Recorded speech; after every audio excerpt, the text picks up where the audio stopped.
And it is my pleasure to invite Professor Vartika Saxena, ma'am, for the welcome address. And it is my pleasure to introduce ma'am. Ma'am is the professor and head, Department of Community and Family Medicine, All India Institute of Medical Sciences, Rishikesh.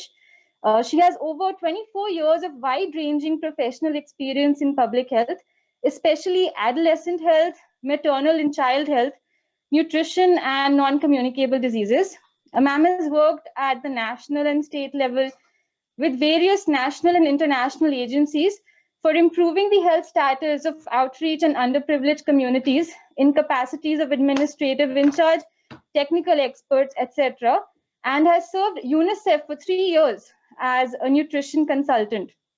Ma'am is extensively published, has over 74 publications in national and international peer-reviewed journals, has implemented several extramural and intramural projects funded by agencies like the WHO, ICMR, DST, UCOST, etc., and was awarded for quality services in community on World Quality Day. Ma'am, I welcome you. Thank you so much, Dr. Manya, for elaborate introduction. I would like to welcome each and every one of you, all the experts and panelists. On the behalf of AIIMS Rishikesh, this is my proud privilege to welcome you all for this national webinar for discussing population level strategies for prevention and control of NAFLD. And at this point, I also would like to really appreciate and thanks Institute of Liver and Biliary Sciences, New Delhi, for such an important initiative. I am really honored to be part of this important webinar.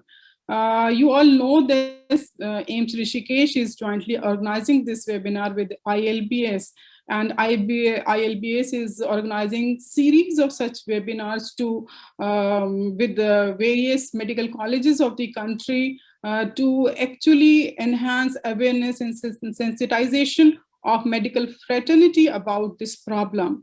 I would like to say one very important thing, that most important objectives of this webinar is to actually sensitize not only the medical community, but other experts also about how grave NAFLD problem is, what are the serious consequences which are happening, and also to discuss that what are the different management methodologies, how we can prevent and control these webinars. The second objective, which I think very important, which we want to achieve through this webinar, is to harness the support of different medical colleges. These webinars are also going to discuss how this NAFLD program can be implemented at the ground level, what and how different medical fraternity, different medical experts, be it a community medicine expert or gastro expert, they can provide their support for implementation of this program, its monitoring, evaluation, and also how we can all chip in to develop a very effective communication strategy, which is very important for this kind of program, where we actually we are looking for the behavioral changes. So that is the most important objective of this webinar, I think. And I'm sure during the course of this webinar, we are going to discuss all these points in great detail. I just would like to share a few of my points related with that. If you look at the data of NAFLD, you will realize this is not a local problem. This is gripping whole of the world. And you can see that almost 25% of the global population is under its grip. And if we talk about the data of our own country, around 9 to 23% of our population also under the grip of this disease.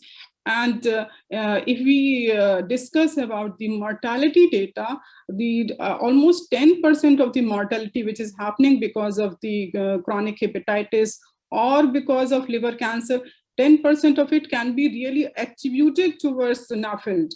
So this is not a simple problem. This is a upcoming major public health issue, which all of us should strongly we should try to control and mitigate this. Recently in this year only, in the first part of this year, around February, Government of India has already taken very strong step by releasing operational guidelines for this NAFLD problem. And I would like to say that when I have gone through those guidelines, I have realized most of these strategies which we are implementing for NAFLD, they are almost similar to the program which we have implemented for non-communicable diseases. So whether it is about behavioral changes, we also are talking the same changes for NAFLD which we had talked about in NCD, like lowering your salt intake, sugar intake, fat intake, and increasing physical activity. So these strategies still remain similar and common with the non-communicable disease program. So I would like to say that when we talk about the NAFLD implementation, this program can go hand in hand with the non-communicable disease program. And with my experience of implementing non-communicable disease program in the field, there are 2-3 points which I would like to highlight, and that can be very useful for NAFLD program. We all know that the incidence of cardiovascular diseases and stroke is 1 decade earlier in the Asian population, and that is true for India also. So I wish that the strategies which we are focusing for NAFLD should be initiated for children or adolescent age group, because that is an impressionable age group, and that is also a behavior forming age group. So most of these strategies, if we want to prevent NAFLD, should focus in this age group. A second point which I would like to highlight, that I have gone through this guideline, I see that measurement of the height, measurement of abdominal girth, or measurement of the weight are the few important criteria for identifying visceral obesity, and that is true. But when you go at the field level, especially in context with the corona, you will realize taking these measures by a frontline worker is very, very difficult. So I would like to suggest that we need to introduce some technological advancement in this area, so that we can do all these measurements conveniently and there is not much face-to-face contact. And for that, I would like to suggest maybe bioimpedance machines are those instruments which can be given to A&M, and they can use this, and all the parameters and identification of visceral obesity becomes very easy.